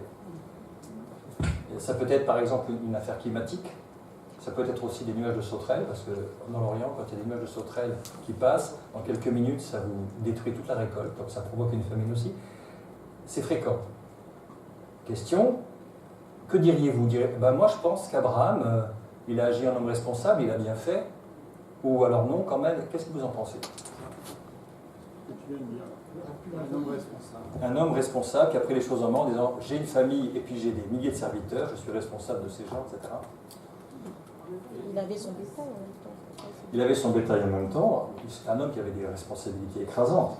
Donc on pourrait dire, à vue d'œil, il a bien agi. Il aurait pu l'invoquer. Pas C'est son bétail. Ah ben ça, il a pris une décision. C'est tout d'avoir deux fois. Nickel. La décision est trop humaine, il n'a pas pensé à. Bah, ouais. Et lui offrir Voilà. le pays, c'est là qu'il s'est. Alors, Il n'a pas pensé qu'il allait avoir une prospérité. moi j'aime bien je vais redire à ce que tu as dit, Christian, mais c'est tout à fait ça. Je vais synthétiser tout ce qu'il dit parce que tout est vrai. Hein? Cet homme, il s'est mis en mouvement sur la foi uniquement en la fidélité de Dieu et dans sa promesse. Il a tout largué, il se met en mouvement vers un pays qu'il ne connaît pas. Le Seigneur lui révèle, quand il a dit « dans le pays que je te montrerai », il a tenu parole, il a dit « tu vois, tout ça, je te le donnerai à toi ». Dieu est fidèle. Et voilà qu'il arrive une tuile sur son parcours de foi et panique à mort, il cherche une solution toute humaine. Dans la parole de Dieu, il est écrit quand même ce verset. Alors ça, c'est juste à propos des apparitions de Dieu à Abraham, de tout à l'heure. Moïse le redit dans l'Exode. Je suis apparu, c'est Dieu qui parle à Moïse, je suis apparu à Abraham, à Isaac et à Jacob comme le Dieu Tout-Puissant. Mais sous mon nom, l'Éternel, je n'ai pas été reconnu par eux. Donc quand je vous disais qu'il est apparu, Dieu le confirme, mais il explique aussi que le nom sous lequel il a invoqué Dieu, ce n'était pas le nom sous lequel il s'est révélé plus tard au peuple d'Israël et du temps de Moïse. Mais c'est ça que je voulais vous montrer. Ésaïe 31, verset 1. Quelqu'un a-t-il le micro? Malheur à ceux qui descendent en Égypte pour avoir du secours, qui s'appuient sur des chevaux et se fient à la multitude des chars et à la force des cavaliers, mais qui ne regardent pas vers le sein d'Israël et ne recherchent pas l'Éternel. Voilà. Alors c'est certes dit dans un contexte militaire où un roi impie qui était sous la menace des envahisseurs étrangers, au lieu de se tourner vers Dieu, il est allé faire des alliances avec l'Égypte. Mais l'Égypte, qu'est-ce que ça représente en général? L'esclavage, la servitude. Servitude, et si on pousse un peu plus loin, c'est un système, certainement, et encore plus qu'on le pense, c'est le monde en fait. C'est les solutions, c'est le monde, dans tout ce que ça peut avoir de négatif. Alors, Abraham, il nous ressemble, vous comprenez. Il a la foi, et puis tout à coup, il y a une tuile, on cherche une solution humaine. Hein? Son descendant, Jacob, vous savez, quand il apprend que Ésaü est en marche vers lui, il est pris de panique. Il a roulé son frère 2 fois, il lui a volé son droit d'aînesse, et puis il a volé la bénédiction paternelle en profitant de la cécité de son père Isaac pour se faire passer pour Ésaü. Et après, il pense que les affaires sont réglées, mais des années plus tard, son péché l'a rattrapé. Et là, on lui dit, tiens, il y a Ésaü qui vient avec 400 hommes en armes à ta rencontre. Panique à bord. Il est tout seul, il commence, il supplie. Et il fait comme on fait nous. Il dit, oh Seigneur, Dieu d'Abraham, mon père, d'Isaac, toi qui es fidèle, machin, tatana. Genre, tu as fait une promesse, ne me laisse pas tomber. Donc il fait une intercession super, un modèle de foi. Et puis après, quand même, il se dit, je vais séparer le corps en 2. Je vais mettre les femmes et les enfants que j'aime le moins devant. Si l'autre, il les massacre, comme ça, je pourrai partir avec le sorti du camp. Vous voyez? On est comme ça. On prie, et puis, oh Seigneur, oui, la foi a transporté les montagnes, et puis derrière, il y a une tuile, et on cherche des solutions humaines. Eh bien, Abraham, ça devrait nous décontracter, nous détendre un peu. C'est peut-être un géant de la foi, mais c'est un homme, un être humain comme nous. Il a ses failles, et on va voir qu'il est loin d'être parfait. Donc il va chercher en Égypte pour y séjourner. Y séjourner, hein. Pas que y passer, ça va durer quelques mois, peut-être plusieurs années. Et il s'y installe, car la famine était grande, donc ça veut dire que ça a duré un paquet de temps. Je note au passage, c'est la première mention de l'Égypte de toute la Bible, hein, ce passage. C'est la première mention de l'Égypte de toute la Bible. Comme il était prêt d'entrer en Égypte, l'homme de foi, il dit à Sarai, sa femme, bon, je sais que tu es une femme belle de figure. Depuis le temps qu'il la fréquente, j'espère qu'il s'en est rendu compte, pas seulement au moment d'arriver en Égypte quand même. Hein. Je sais que tu es une femme belle de figure. Quand les Égyptiens te verront, ils diront, c'est sa femme. Ils me tueront, ce qui est une pratique habituelle des potentats orientaux. On élimine le mari, comme ça on récupère la femme, c'est fréquent. Hein. Et te laisseront la vie à toi. Bon, dis, je te prie, que tu es ma sœur, afin que je sois bien traité à cause de toi et que mon âme vive grâce à toi. Qu'est-ce que vous en pensez? Ah, Seigneur, je vais vers le pays. Ah, il y a quand même un décalage. Vous imaginez votre mari qui vous dit, tiens, on va rentrer dans une banlieue un petit peu tendue. Bon, si jamais on vient, tu dis que tu es ma soeur, et puis je te récupère après, mais on aura la vie sauve, merci, bonjour, au revoir. Bon, à qui a-t-il pensé là? Ah oui, la réponse elle tarde pas. Il a vraiment pensé qu'à lui, on pourrait dire. Enfin, moi je me dis, Sarah, purée. Là, on dirait aujourd'hui, elle a été instrumentalisée, vous voyez, il s'en est servi, vraiment. Et je ne sais pas comment après, quelle explication ils ont eu, mais ce que vous devez comprendre, les Égyptiens me verront, ils me tueront et te laisseront la vie. S'ils récupéraient Sarai, c'est pas pour qu'elle soit un pot de fleurs dans un coin, c'est qu'elle allait rejoindre le harem quand même. Ça, Abraham le savait. Donc, en quelque sorte, il l'a livré à des relations sexuelles au pharaon qui avait plein de femmes. C'est ça qu'il lui propose. Il faut appeler un chat quand même, c'est ce qu'il lui propose. Voilà. Donc il vend sa femme contre sa vie, quoi. Hein, bien. C'est Abraham, hein. C'est Abraham, père élevé. Là, il n'est pas très élevé quand même. Hein. Enfin, il est mal élevé. Voilà.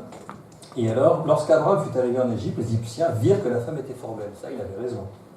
Les grands de Pharaon la virent aussi, elle est aussi la vantère à Pharaon. Ah, tu sais, on a vu une femme, une étrangère, parce qu'elle est belle. Et la femme fut amenée dans la maison de Pharaon. Donc, on imagine la scène, c'est-à-dire qu'il a dû envoyer une troupe armée. Hop, ils ont pris... hop, et là, elle a dit, mais non, je suis sa sœur. Et la voilà qui se retrouve à la cour de Pharaon. Elle fut emmenée dans la maison de Pharaon.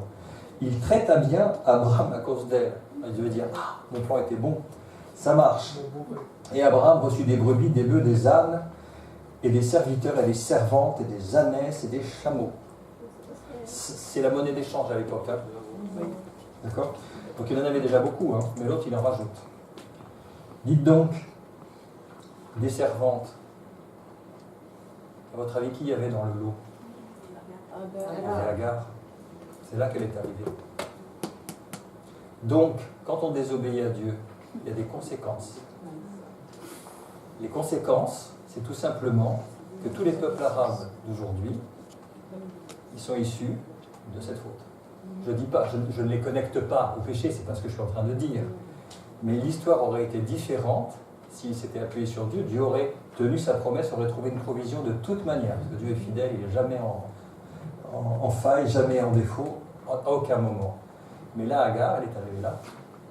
Et derrière, vous voyez les conséquences qui ont pu se passer. Ça rejoint l'actualité d'aujourd'hui encore. Mais l'Éternel frappa de grandes plaies Pharaon et sa maison au sujet de Sarai, femme d'Abraham. Dieu n'est pas aveugle, il a fait l'œil, il n'est pas sourd, il a fait l'oreille, il voit ce qui se passe, et ce qui se passe n'a pas dû lui plaire. Alors comme il est bon, il n'a pas frappé Abraham, parce que c'est quand même lui le fautif dans l'affaire. Mais il a fait tomber un châtiment. Le mariage était déjà sacré à l'époque. Hein. D'accord ? Donc, qu'est-ce que fait le pharaon ? Et Abraham, viens par ici. Qu'est-ce que tu m'as fait ? Mais pourquoi tu ne m'as pas déclaré que c'est ta femme ? Pourquoi tu dis c'est ma sœur ? Aussi l'ai-je pris pour ma femme. Maintenant, voici ta femme, prends-la et va-t'en. J'ai une question à vous poser. Comment a-t-il su le pharaon ? Il y a plusieurs possibilités. Les deux sont vrais. Moi, je pense que, comme on le voit plus tard dans la cour avec Moïse, il y avait Jeannès, Jambres, il y avait de la sorcellerie à très haut niveau, et on le voit. Qu'est-ce qui se passe ? Regardez. Jonas. À cause de sa désobéissance, il y a une tempête qui s'abat sur le bateau. Que font les marins? Non, mais avant. C'est de ta faute. Ils jetèrent le sort pour savoir qui leur attirait ce malheur, et le sort tomba sur Jonas. Boum. Alors ça c'est le premier point. Quand il y avait les fléaux d'Égypte, les 10 plaies d'Égypte, qui étaient consultés à chaque fois? Les magiciens de l'Égypte, à chaque fois. Ils reproduisaient. Les 4 premiers les ont reproduits. Quand il y a eu les ulcères, ils ont dit non, là ça nous dépasse, Dieu est trop puissant, on ne pourra pas faire.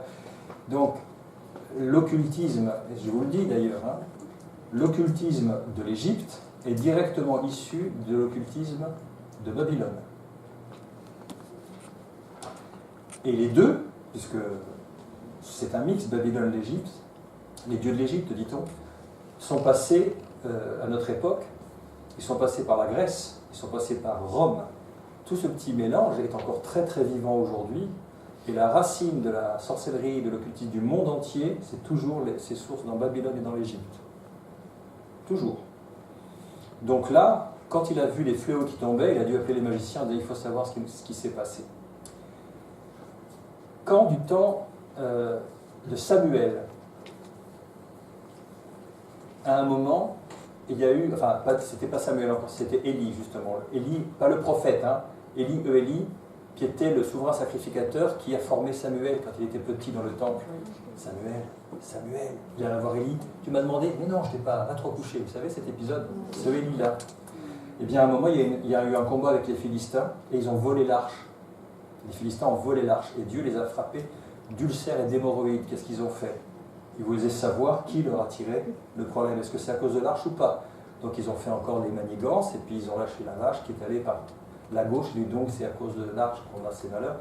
Pharaon a certainement dû avoir recours à ces magiciens pour savoir. C'est pour ça qu'il est très précis. Donc oui, il y a des faux prophètes, il y a des faux devins, il y a de tout. Hein. Il y a des connaissances occultes qui contournent Dieu. Alors moi, je m'imagine la tête d'Abraham. Il ne devait pas être fier. Hein. C'est beau. Après, ce qu'avait dit Bérénice par rapport à... Alors je vais le dire, j'ai pas oublié. Prends ta femme et va-t'en, et Pharaon donne ordre à ses gens de le renvoyer, lui et sa femme, et puis tout ce qui lui appartenait, c'est-à-dire les dons qu'il lui avait fait, les bœufs, le machin. Je vous pose une question. Imaginez que Pharaon ait eu un enfant de Sarai.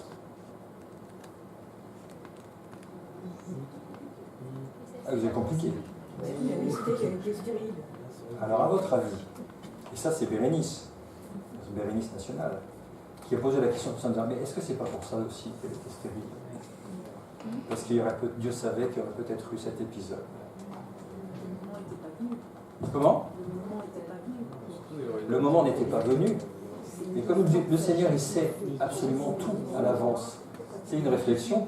Elle était stérile, le moment n'était pas venu. Il a débloqué la fertilité au bon moment, mais imaginons que ça soit arrivé. Vous imaginez la promesse, elle tout tombé à l'eau?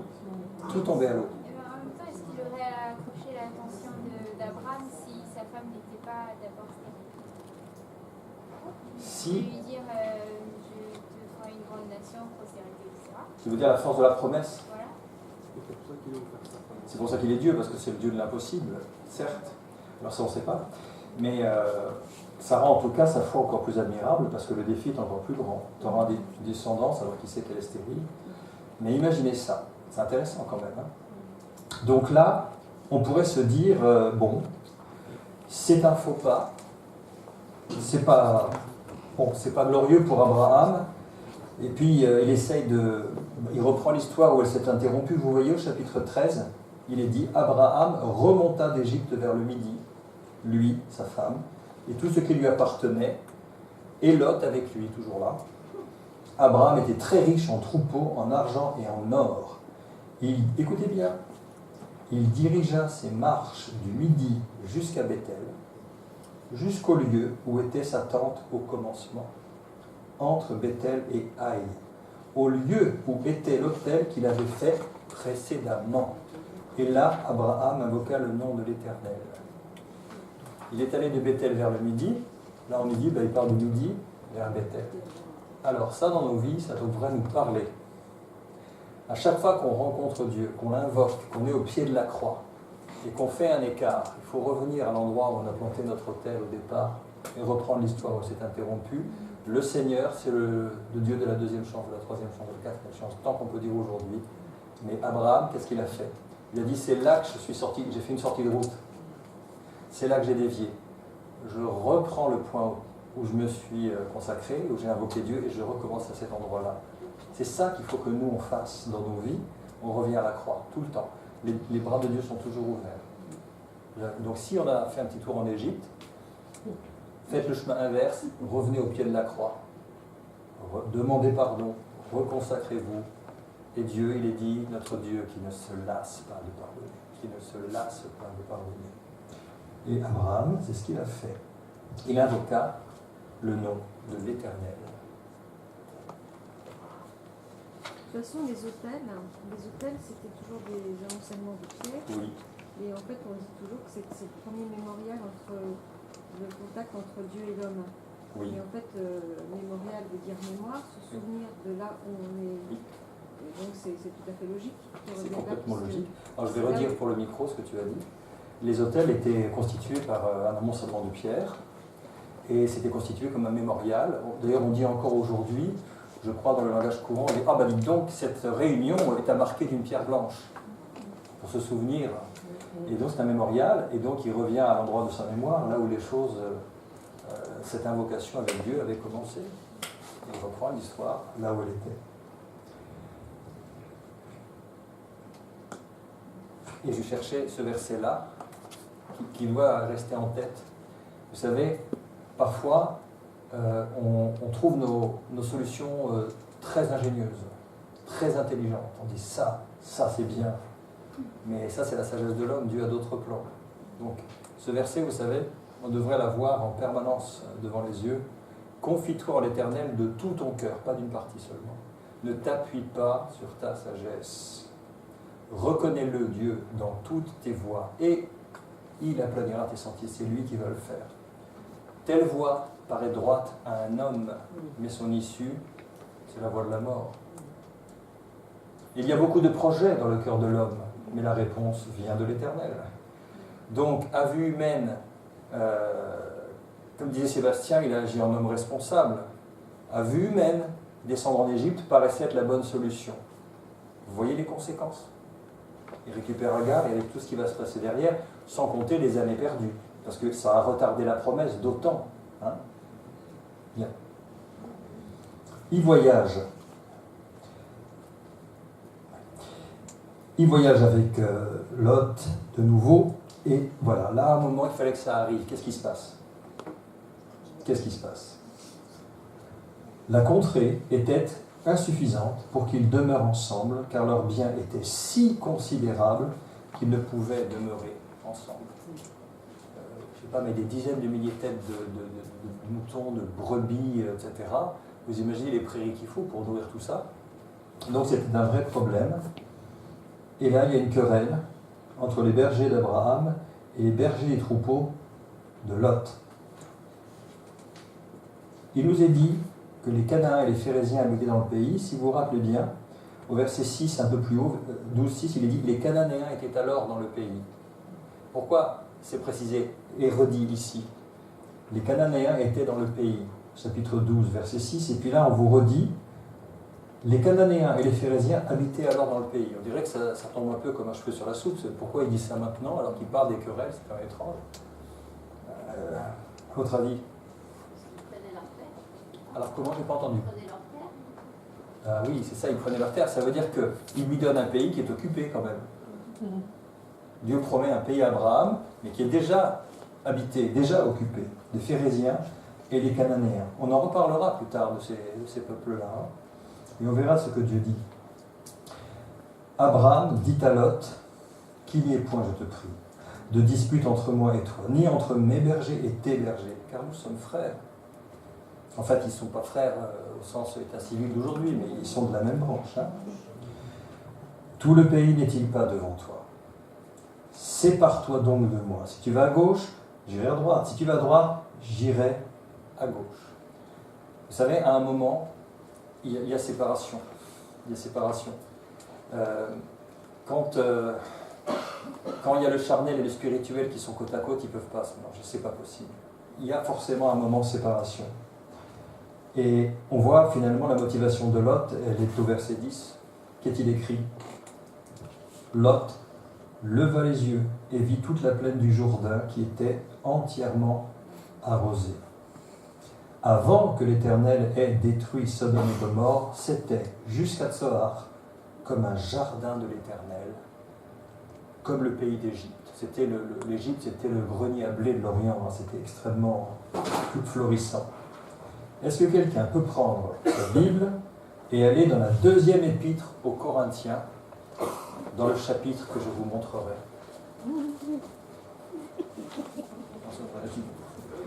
Chapitre 4, 2 Corinthiens 4, et verset 18. 2 Corinthiens, chapitre 4, verset 18. Dès que vous avez le verset et le micro, tu l'as.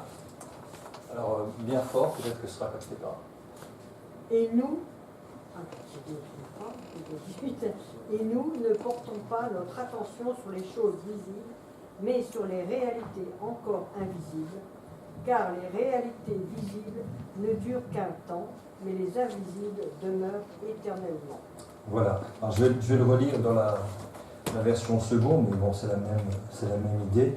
Parce que nous regardons non point aux choses visibles, mais à celles qui sont invisibles, car les choses visibles sont passagères et les invisibles sont éternelles.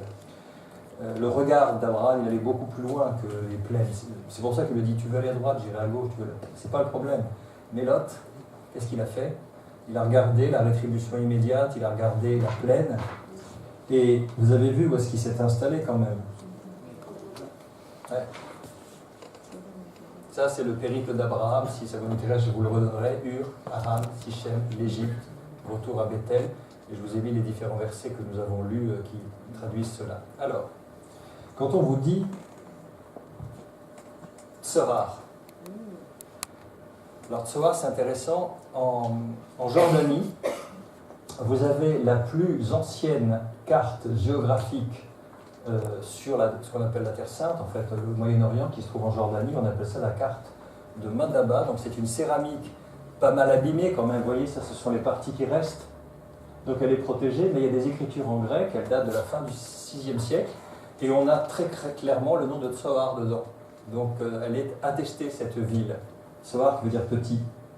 Donc c'est là qu'il s'est installé ici, dans les villes dites de la plaine. C'est là où il y a Sodome, Gomorrhe, Adma, Tseboïm.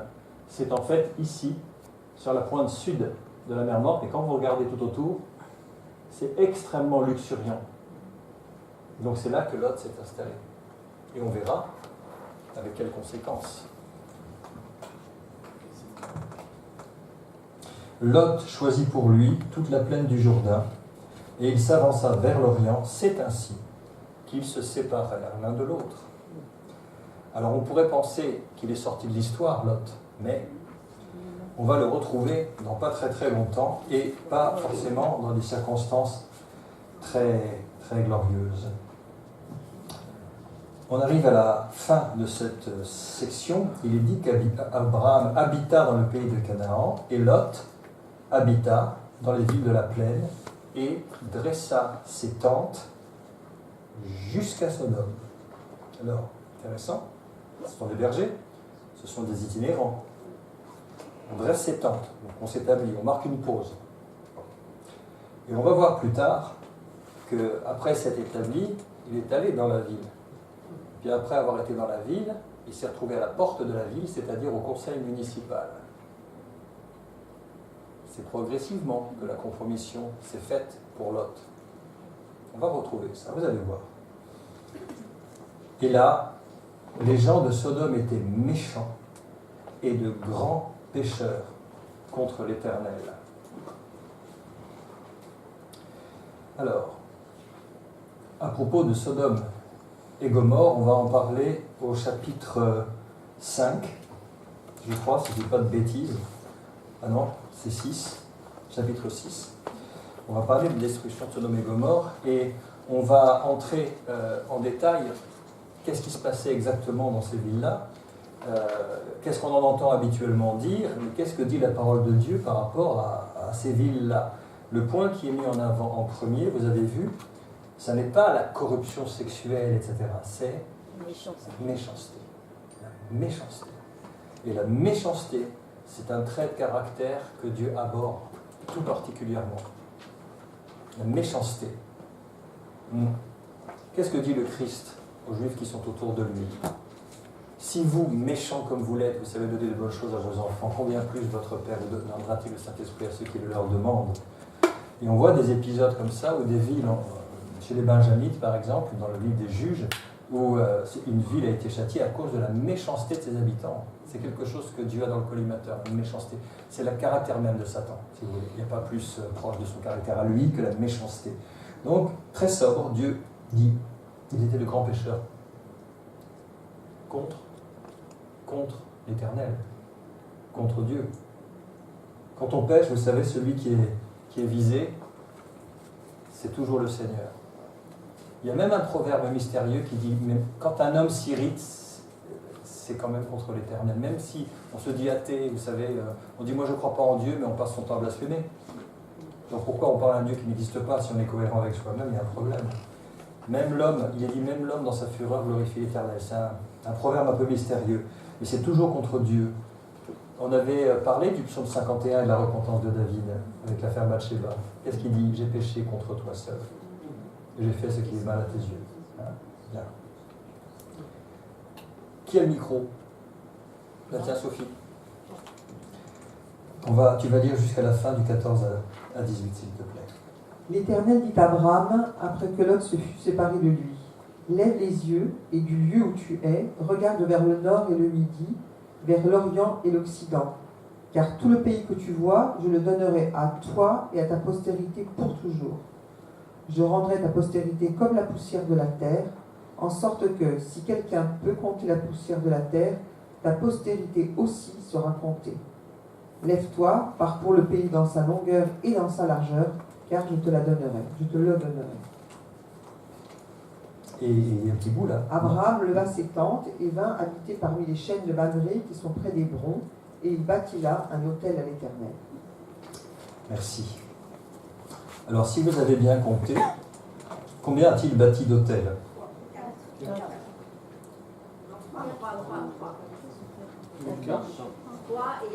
Tu comptes les dessins. Tu comptes que les dessins. Tu regardes que les images dans le livret. Il en a bâti 3, mais il est revenu sur celui de Bethel. Mais il n'a pas... on parlait du coloriage, tout ça. Alors... Écoutez ça. Dans le 2e livre de Samuel, c'est l'histoire de David. David est roi, il est établi, très bien. Et à un moment,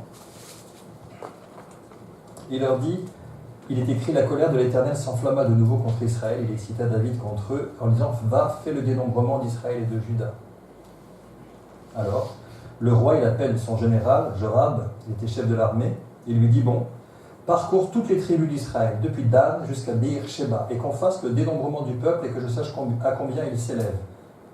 Joab dit au roi, que l'Éternel, ton Dieu, rende le peuple mais 100 fois plus nombreux, et que les yeux du roi, mon Seigneur, le voient. Mais pourquoi le roi, mon Seigneur, veut-il faire cela? Le roi persista dans l'ordre qu'il donnait à Joab et aux chefs de l'armée, et Joab et les chefs de l'armée quittèrent le roi pour faire le dénombrement du peuple d'Israël. Alors là, on décrit... Tout le pays est quadrillé, ils vont à droite, à gauche, ils parcourent tout le pays et ils arrivent au bout de 9 mois et 20 jours. Joab remit au roi le rôle du dénombrement du peuple. Il y avait en Israël 800 000 hommes de guerre tirant l'épée et en Juda 500 000 hommes. David sentit battre son cœur après qu'il eut fait le dénombrement du peuple. Et il dit à l'Éternel, j'ai commis un grand péché en faisant cela. Pourquoi? Pourquoi je vous lis ce passage en rapport avec ce qu'on a lu tout à l'heure? Parce que c'était la raison pour laquelle il avait demandé le dénombrement qu'il n'allait pas.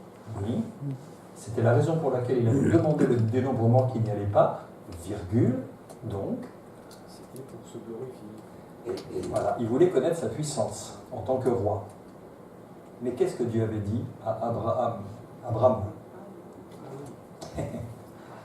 Ta postérité comme la poussière de la terre, en sorte que si quelqu'un peut compter la poussière de la terre, alors ta postérité aussi sera comptée. Dieu a donné une promesse et ce sera innombrable. C'est mon action, c'est moi qui multiplie. David, il a voulu compter pour connaître en tant que roi sa puissance. Et il a vite compris. Quand on lui a remis les dénombrements, tout à coup ses yeux sont ouverts et il dit j'ai péché. Parce que ça se rallie à cette promesse de Dieu. Et on ne pourra pas compter. Pourquoi tu veux connaître ta puissance? Mais je t'ai pris de derrière le troupeau, tu n'étais rien, tu étais le fils rejeté de ton père Isaïe, c'était le septième, je t'ai amené, je t'ai rendu grand. C'est moi qui suis derrière tout ça. Pourquoi tu veux connaître cette puissance? C'est pas rien le péché. Donc il y a deux grands dérapages de David quand même. Il y a Bathsheba, et puis ça, en tant que monarque, si vous voulez. Enfin, dans les deux cas, il a abusé de son pouvoir. Voilà, pour tout dire. Donc cette promesse, elle est extrêmement importante. Et à un moment un peu plus tard, alors je crois qu'on en reparlera après, mais il est dit que si tu peux compter les étoiles du ciel, alors tu pourras compter la postérité. Il parle du sable de la mer et des étoiles du ciel. Et dans l'Orient ancien, on pensait que dans l'univers, il y avait en tout et pour tout 1200 étoiles. C'est les seules qu'on connaissait, ils se sont rendus compte. Hein. Dieu voyait plus loin. Alors, quand il lui dit ta postérité, ça fait combien de fois qu'il renforce la promesse, si vous comptez bien? Ouais. Alors, Christophe, il n'ose plus rien dire. Ça fait trois fois qu'il ressouligne ta postérité. D'ailleurs, le mot postérité revient 2 fois dans la parole de Dieu. Hein. Ta guérette, ta semence, ta postérité. Il renforce encore cette promesse. Et dans le livre de Josué, qu'on avait évoqué encore dimanche, Dieu parle et il dit « Je pris votre père Abraham de l'autre côté du fleuve, c'est-à-dire de l'Euphrate, là-bas, en Chaldée, à Babylone. Et je lui fis parcourir tout le pays de Canaan. Je multipliais sa postérité et je lui donnais Isaac. » C'est-à-dire que Dieu est en train... c'est Josué quand même, Moïse est mort, donc il y a tout le Pentateuque qui est déjà derrière nous. Dieu rappelle en disant, vous voyez, voilà ce que j'ai fait, j'ai tenu mes promesses. J'ai pris Abraham du côté du fleuve, chez les Babyloniens. Je lui ai fait parcourir le pays quand il lui a dit, d'ailleurs qu'est-ce qu'il dit? Regarde, au nord, au sud, à l'ouest, à l'est, partout où tu regardes, je te donne tout ça. Malgré qu'il y ait des habitants déjà à l'intérieur. Et il lui dit, je multipliais, donc là c'est pas une promesse, c'est accompli. J'ai multiplié sa postérité et je lui ai donné Isaac. Dieu est en train de dire, j'ai accompli ma parole parce que j'ai pris Abraham, il m'a obéi, il est venu, je l'ai tiré de là où il était, je lui ai donné le pays de Canaan, je l'ai multiplié et je lui ai donné un héritier issu de lui-même, comme je l'avais promis. Dieu, il a la mémoire, Dieu. Il est en train de dire à Josué, regardez, j'étais fidèle avec Abraham, votre père, je le serai aussi avec vous. Enfin, c'est important ce passage. Alors, je vais voir si je passe le suivant. Est-ce qu'on a... Alors, j'ai 2 diapos à vous montrer peut-être à propos de Ur en Chaldée. On peut 2 diapos. C'est bon? Par rapport à la personne d'Abraham, je voudrais juste savoir qui a lu les pages... qui est la personne d'Abraham, page 25 et suivante. Est-ce que vous avez lu? Oui? Vous avez lu? Donc, à la question, Abraham était-il juif?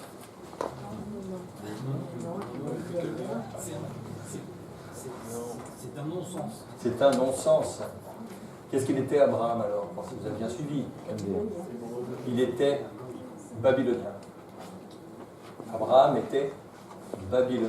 Alors, mercredi, Chaldée, Babylone, Shinéar, ce sont 3 termes qu'on utilise dans la parole de Dieu pour désigner la même Babylone. Babylone, ça veut dire la porte des dieux. C'est le nom acadien. Ça veut dire la porte des dieux. Considérait que les dieux entraient par le temple, la fameuse ziggourate, et communiaient, les démons, quoi, en fait, communiaient avec la ville, et que Babylone, elle était entre le céleste et le sous-monde des enfers, c'était le point d'entrée. C'est ça que ça veut dire Babylone, la porte des dieux. Donc déjà, vous voyez la vocation de la vie. Hein. Bon. Lui, il était de Ur en Chaldée, et voilà la fameuse ziggourate, qui s'appelle Etemeninguru. Voilà, la maison au fondement imposant. C'est ça qu'on a exhumé des ruines et qu'on a retapé. C'est absolument colossal. Je ne sais pas si vous vous rendez compte, mais on voit enfin on ne les voit même pas. Il y a des personnes qui montent les escaliers qui sont des mouches, des fourmis, c'est minuscule. Donc la ville de Ur, en Chaldée, à l'époque d'Abraham, c'était un centre portuaire, un centre industriel. Il y avait des entrepôts énormes dans lesquels on stockait les produits agricoles. C'était donc très fertile, comme vous avez vu le croissant vert tout à l'heure. Et les caravanes y passaient. Et on a retrouvé cette ziggourate à étages, et au sommet de laquelle il y avait 2 temples, l'un dédié à Nanar, oui, le dieu lune, et à l'autre à Ningal, sa femme. Et on voit ici une représentation de ces dieux babyloniens. Une autre représentation de la ville d'Ur en dessin, c'était ça. Donc vous avez ici la fameuse tour qu'on a représentée. Il y avait des ponts, le Frat était là, tout autour. Et puis c'était absolument super, quoi. On voit ici des accès maritimes, ici il y a une rade. C'était ça. Il y avait des oasis, des palmiers, c'était absolument magnifique, des remparts, le palais du roi qui était là, jamais très loin du temple, le cimetière royal qui était là-bas, et un autre schéma, voilà, pris avec un autre angle. Il n'y avait pas les drones à l'époque, Mais vous voyez tout le rempart tout autour. C'était donc, pardonnez-moi l'expression, mais Abraham, c'était pas un plouc. Non, c'était, il était de cette civilisation qui était pour l'époque extrêmement avancée. Ah oui. Alors voilà les fameux. Voilà. Qu'est-ce que Dieu dit toujours dans Josué? C'est la suite du verset que je vous ai fait lire avant. Quand Josué dit « Moi et ma maison, nous servirons l'Éternel », peu de temps après, vous savez ce verset? Il lui dit « Et si vous ne trouvez pas bon de servir l'Éternel, choisissez aujourd'hui qui vous voulez servir. Ou les dieux que servaient vos pères au-delà du fleuve, c'est-à-dire de l'Euphrate. » Qui est en train de cibler là? Vos pères. Là, c'est Abraham. C'est Abraham, avant qu'il soit appelé par Dieu. Il était là-dedans, il était dans ce chaudron de paganisme, etc. Et il dit ça, les dieux que servaient vos pères. C'est Abraham dont il est question là. Ou les dieux des Amoréens. Les Amoréens, c'est tout ce qui est Sodome, Gomorrhe et les villes de la plaine. Yes. Dans le pays desquels vous habitez, moi et ma maison, nous servirons l'Éternel. Donc même eux, ils disent très clairement, ils connaissent l'extraction d'Abraham. Ils savent qu'il vient de Babylone et du paganisme total, que Dieu l'a tiré de là pour lui donner unilatéralement toutes les promesses que nous connaissons. La semaine prochaine, on parlera de ça. Tic, j'enlève. Ok. Ça, j'ai pas. Alors, si vous n'avez pas lu qui était Abraham, la personne d'Abraham, ce serait bien que vous le fassiez parce qu'on gagnerait du temps. Car la semaine prochaine, je tiens absolument à ce qu'on pose à plat toutes ces notions que nous mélangeons joyeusement de juif, judaïque, judaïsme, hébreu, hébraïque, israélite, Israël, israélien. Qu'est-ce que ça veut dire? Judéité.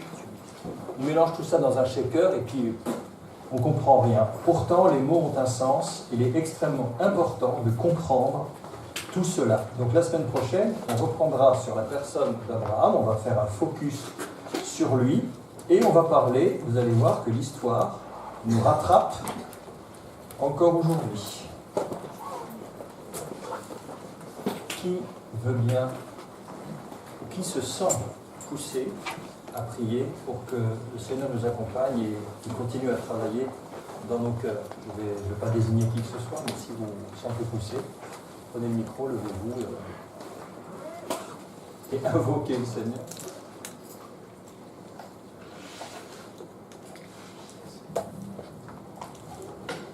Seigneur, on veut te remettre cette semaine, nous remettre à toi, simplement. Que ton Saint-Esprit puisse amener toutes nos pensées captives à Christ. Que nous puissions comprendre, digérer ces paroles dans notre cœur. Que ton Saint-Esprit puisse nous éclairer sur ce que nous avons entendu et le message que tu as voulu nous transmettre. Et que ça puisse vraiment construire en nous le désir de nous accrocher aux choses qui sont invisibles et qui sont éternelles, bien au-delà de tout ce que nous pouvons voir et faire directement sur cette terre. Au nom de Jésus. Amen. Amen. Alors lisez quand même le chapitre 4, parce qu'on va terminer juste celui-ci, mais on va probablement commencer le 4 aussi, et puis on a un certain nombre de questions auxquelles il va falloir répondre aussi. Eh bien, je vous dis à dimanche. Non, celui du mercredi, ils ne reviennent pas au samedi. Enfin, si, je ne chasse personne, mais... Merci à tous.